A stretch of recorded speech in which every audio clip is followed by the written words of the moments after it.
여러분, 오늘은 기도에 대해서 6번째 시간을 갖도록 하겠습니다. 그 고린도전서 14장 13절 14절 말씀, 그 말씀을 계속해서 지금 보면서 지금 기도에 대해서 말씀을 드리고 있는데, 그 기도는 두 가지라고 말씀해 주셨는데, 오늘 이 말씀에서는 그 마음으로 기도하고 영으로 기도하라. 그래서 마음의 기도는 이성적인 기도, 우리가 현실적인 그 모든 문제를 하나님 앞에 솔직하게 입술로 고백하는 것, 예수의 이름으로 구하는 이 기도다, 이렇게 말씀드렸었고, 두 번째 기도는 방언 기도다. 방언 기도는 성령의 기도다, 내 영의 기도다 라고 이렇게 고린도전서 14장 13절에 말씀해 주고 있다고 말씀해 주셨습니다. 그래서 우리가 이 방언 기도를 생각을 할 때 이 방언이 최초에 임했던 것은 오순절 다락방에 120명의 문도에게 이 성령이 임했다. 그래서 성령이 임했을 때 그들에게 나타나는 그 현상이 있었습니다. 그게 뭐냐면 성령이 각 사람의 머리 위에 임했다 그랬습니다. 그러더니 그들이 이제 성령의 그 말하게 하심에 따라서 다른 방언으로 말을 했다, 이렇게 표현을 합니다. 그럼 구약시대 때는 성령의 역사가 없었냐? 구약시대 때에도 성령의 역사하심이 있었습니다.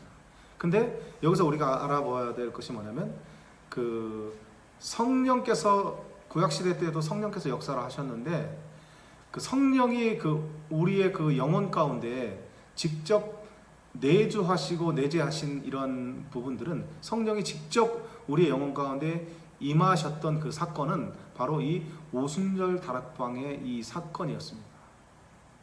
그래서 120명의 그 문도가 그 성령을 받았을 때 성령의 말하게 하심에 따라 각 사람이 다른 방언으로 말을 했다, 이렇게 말씀을 해 주셨습니다. 그런데 우리가 그 방언에 대해서 자칫 그 오해하는 부분이 뭐냐면, 어떠한 그 방언을 말하면서 그 사람의 어떠한 그 미래의 부분들을 점치는 것이 아닙니다. 방언이라고 하는 것은요. 그래서 기독교라고 하는 것은 그렇습니다. 기독교는 어떠한 점치는 종교가 아닙니다. 물론 성경을 통해서 그 사람의 과거와 현재와 또한 그 미래의 부분들을 말씀해 주고 있는 것이 있습니다. 우리 흔히들 보면은 그 역사를 알면 그 미래를 알 수 있다고 그런 말씀 있지 않습니까, 여러분들? 근데 구약 성경이 어떻게 되어 있습니까? 이스라엘의 그 역사지 않습니까? 1500년 동안 그 기록했던 그 이스라엘의 그 역사였었고, 그 다음에 신약은 그 100년의 그 기간 동안 그 기록하지 않았습니까? 1600년 동안 이 기록했던 그 역사가 있었고, 그러니까 이러한 그 역사가 있었듯이 그렇습니다, 여러분들. 우리가 그 어떠한 우리의 그 미래를 알 수 있는 것은 하나님의 말씀을 통해서 알 수 있는 것입니다. 그래서 하나님은 그렇습니다. 하나님은 여러분들의 그 과거와 현재와 그런 모든 미래의 부분까지도 하나님은 저와 여러분들에게 이미 말씀을 해 주셨다라고 하는 것입니다. 그래서 저와 여러분들이 이 하나님의 말씀을 믿는 것입니다. 믿고 신뢰하는 것입니다.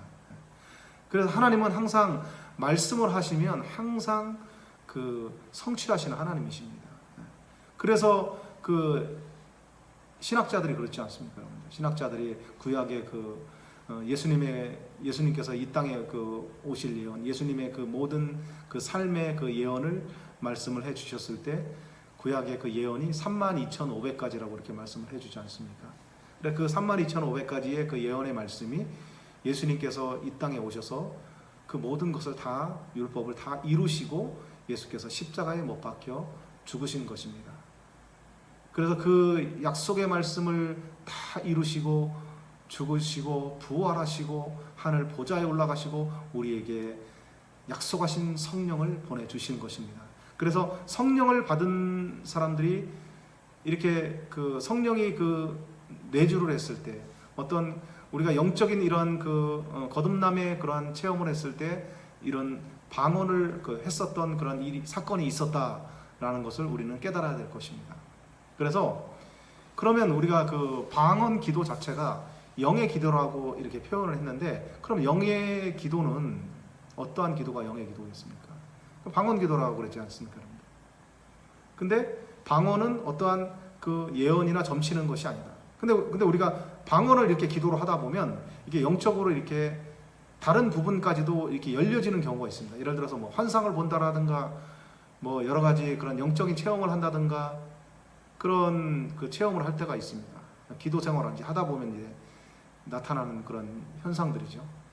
그런데 우리가 이제 그 기도를 하면 하나님께서 이제 정말 첫 번째로 주시는 것이 뭐냐면 평안을 주십니다. 평안.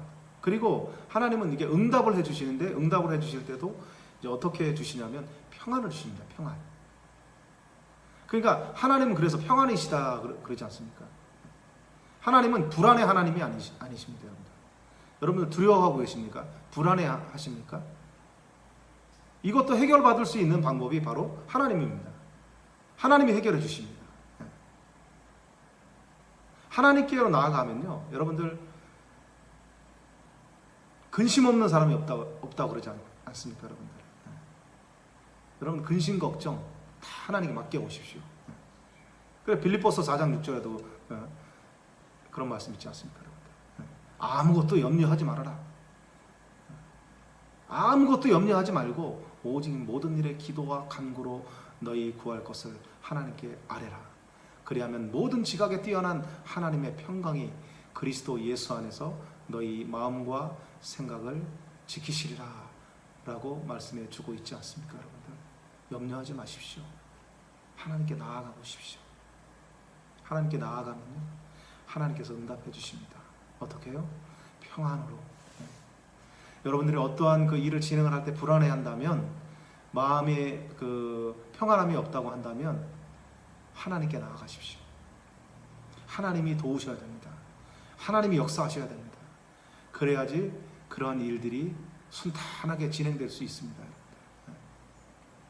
내가 개입이 된다고 한다면, 내가 앞서 나아간다고 한다면 그 일은 중단됩니다. 여러분들, 일이 제대로 진행되지 않습니다. 그러나 그조차도 마음의 불안함 그조차도 하나님께 맡긴다고 한다면 하나님께서 해결해 주실 것입니다. 이 땅에 많은 그런 그 지금 정신병들이 있습니다. 많은 정신병 속에 사람들이 고통당하고 있습니다. 그들이 그 문제를 지금 해결하고 있습니까? 그 병원 안에, 정신병원 안에 갇혀서 그들이 일시적으로는 무언가를 통제받을 수 있지만 그들이 정말 영혼의 자유함을 누리면서 그들이 살아가고 있습니까? 그렇게 하지 못합니다. 여러분들, 우리가 정말 하나님 앞에 치료받는 것은요, 근본적인 치료를 받아야 됩니다. 근본적인 치료. 그것은 누구밖에 없습니까? 하나님밖에 없습니다. 하나님은 치료자 되어주신 하나님이시라고 했습니다. 하나님은요, 여러분들이 솔직하게 고백하면, 솔직하게 기도하면, 근심 걱정 다 맡기고 하나님께 기도하면 하나님께서 응답해 주십니다. 여러분들 회복시켜 주십니다. 여러분들 다시 회복하십시오. 그 자신감을 다시금 회복하십시오. 하나님께서 놀랍게 그 여러분들을 회복시켜 주시고 여러분들에게 오늘도 변함없는 그 응답으로 말씀해 주실 것입니다. 오늘도 기도로 축복받는 여러분들 되시길 주의 이름으로 축원합니다.